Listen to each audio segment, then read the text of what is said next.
Well, I hope you enjoyed today's playlist. I thought Zombie Prophet outdid himself in rounding up some videos on a very slow day that I think were interesting, informative, amusing, and enlightening. Now I'm going to hit you with my MMA rant of the day. This is one I've got a little steam behind because I care about this topic. I want Bellator to succeed.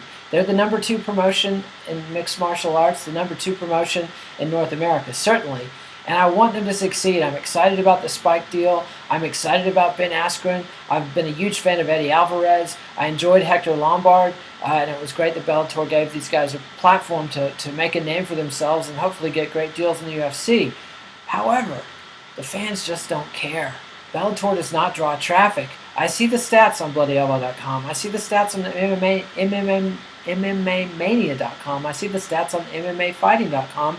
No one cares about Bellator. Literally, every other fighting event we cover live does better than our coverage of live Bellator events, except with the exception of the very biggest fights that they've put on. But whether it's ONE FC, Titan FC, MFC, Invicta, Strikeforce, they all do way better with fans. They have much more interest with fans than anything we do with Bellator. And why is that? I have thoughts that I boiled it down to 4 factors, 2 of which Bellator can change, 2 of which Bellator can't change. And I'm going to hit you with all 4 of them. First, the 2 that they can't change. 1, the casinos. They hold their events in casinos. This is a smart play because the casinos then are happy to get the customers in their doors gambling and drinking, but mostly gambling. They're happy to get them there, and therefore they bear the cost of promoting the events locally. And so Bellator isn't out. They're not renting an arena. They're not paying for local advertising. That's all on the casinos. It's a win deal. It's smart business. However, it means that Bellator doesn't have a home. They're a man without a country. Unlike promotions like Canada's MFC or ONE FC in Singapore, Titan FC in Kansas City, they're not building a home base. The old Shark Fights in Amarillo, Texas, they're not building a home base of regional loyalists who know the fighters, who are excited to see the fights, that build a packed arena and build momentum in a region. That, Strikeforce was as big as they got. They were always a regional promotion based out of San Jose until Zephyr bought them. And I think that was a key part of their success. And Bellator has foregone that leg of strength, and I think for smart reasons. They can't afford to invest in the promotions. They didn't necessarily have a strong regional base, so they made a business decision. However, it comes at a cost. There's no hometown for Bellator, no home field advantage ever. The second reason, this is another one they can't change, and I think this might be the biggest one, is that because of their structure, their entire deal is financed by TV deals. First, they got a number of small deals and had investors that didn't pay for itself, when they were on Fox Sports Net, ESPN Spanish, et cetera, et cetera. Now they've got the deal with Spike, which means they're on MTV2 this year, which has not been a boon, but it's kept them alive, kept them going. Now they're moving to Spike, which will be a step up, but they'll still have this problem. They are cable TV programming. They are not a television event. Even the smallest event on Access TV, formerly HDNet, is an event. It's a special occasion when HDNet has fights, even if they have them most Friday nights. It still has the air of an event. Bellator does not. Whether they're on Thursday nights or Friday nights, they're just cable programming. They are not an event. And I think that hurts them. However, I understand the business reasons behind it. So this is the second of the 2 factors that they can't change, or that I don't expect them to change. The third factor, and this is one that they can change, is that the timing that their events are aired really sucks. Fridays are bad. Everybody knows. We've seen the UFC just fall on their sword trying to make Fridays on FX a fight night. That is not going over, and it's definitely not working for Bellator and MTV2. But I'll argue that even worse than the Friday factor is their early evening timing. Look at today's ONE FC. It started at 8:30 in the morning Eastern, and yet it drew buku traffic because our audience is at work. And if they're at work at their desk and they're thinking, what would I rather do, work or watch some fights? I'll watch some fights. They watch fights. They keep an eye on Bloody Elbow to see what's going on. At 6 p.m. that same day, when Bellator comes on, nobody's at work, very few people are sitting at their desk at work. Most fools are out at happy hour. They're away from work. They're enjoying their time off. This is the last time they want to sit down in front of a computer or a TV and think about fights and watch some fights. I hope when Spike moves Bellator on to Spike that they move to Thursday nights.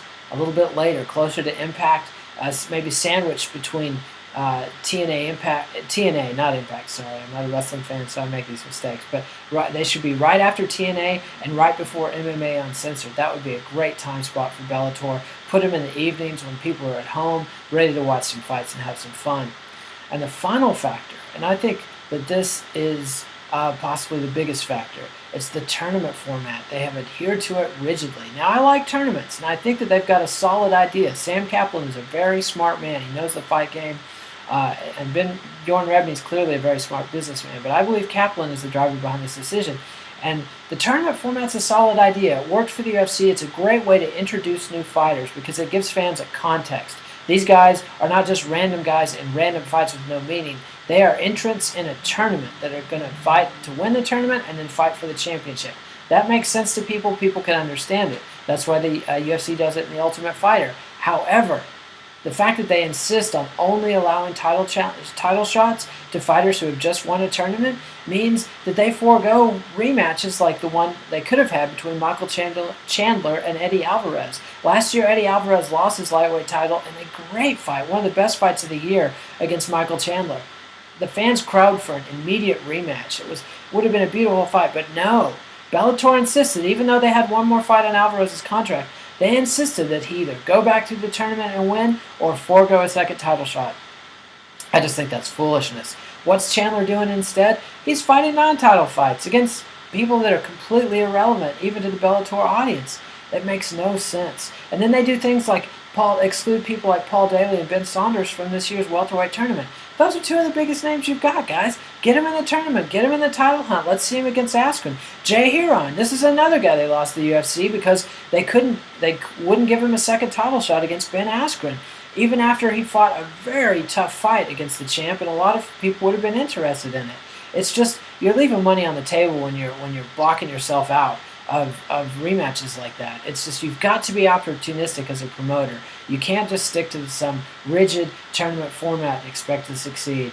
So that's my rant about Bellator. Two things they can change, two things I don't think they can change, but I'm hoping to see them move to Thursday nights, move later in the evening, and I'm hoping to see them get less rigid on the tournament format. By all means, have a tournament every year. By all means, give the winner of that a title shot. But there's no reason that the other 1 to 2 shot fights your champs have every year have to be non-title fights. It just makes no sense. Let's have some rematches. Let's see some excitement.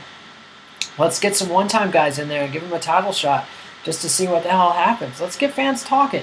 Anyway, that's my rant for the day, August 31st, 2012. We'll be back next week with more MMA of the day, hopefully an MMA tete-a-tete. We'll see about that, and more interviews, press conferences, etc., etc. So subscribe to the MMA Nation YouTube channel if you like this sort of thing. We'll be back next week. Have a good Labor Day weekend, and on a serious note, don't drink and drive. It's a terrible mistake. You'll regret it. It can cost lives. It can ruin lives. Don't do it. If you're drinking, don't drive. That's all I have to say. Y'all take care. Have a happy Labor Day weekend.